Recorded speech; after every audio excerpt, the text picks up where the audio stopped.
Good morning. I've said before that we are formed and shaped most by the people who we walk through life alongside. And in the run-up to Father's Day, I'm thinking most specifically of fathers. A few years ago, my wife saw a picture of my dad back when he was in his 30s. And he had his hands on his lap and kind of holding his hands like this. And she looked at the picture and she looked back at me. And she said, "You hold your hands exactly like that." All of us have gifts that we've inherited from our parents. Some of them are things like mannerisms that we would never even think of until someone else points it out for us or to us. Sadly, in our broken world, many of us also experience the pain of negative or difficult things that we also inherit from our parents or from our fathers. Some of us as well, when we celebrate Father's Day or Mother's Day, have to deal with the pain and sadness of loss or of absence, missing a father or mother or longing to be parents ourselves, but being unable to be for one reason or another. We hold in our broken world all kinds of imperfections and longings when it comes to parenthood, and as I think and reflect this week, when it comes to fatherhood.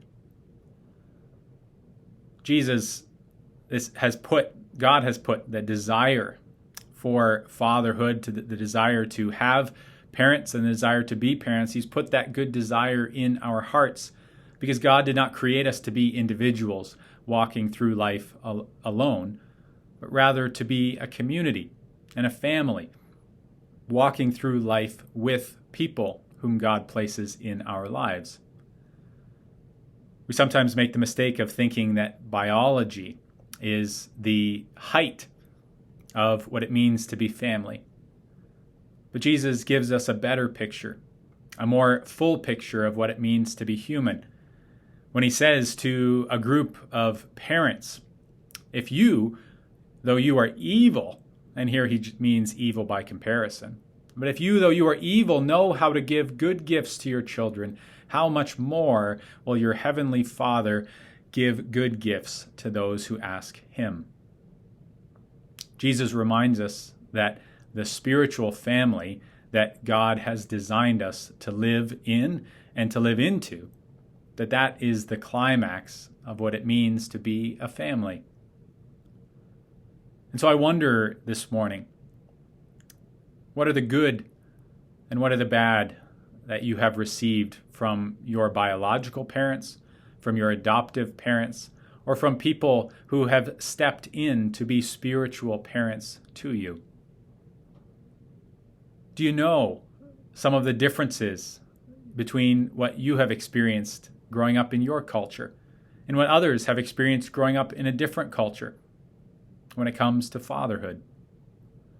And finally, and perhaps most importantly, I wonder, what does it mean to you and what does it mean to people in our community that God is a good Father who gives good gifts? As always, I'd love to hear your thoughts, reflections, and reactions to my comments, either below this video, where we can interact online, or in person, or over the phone. Have a blessed Wednesday.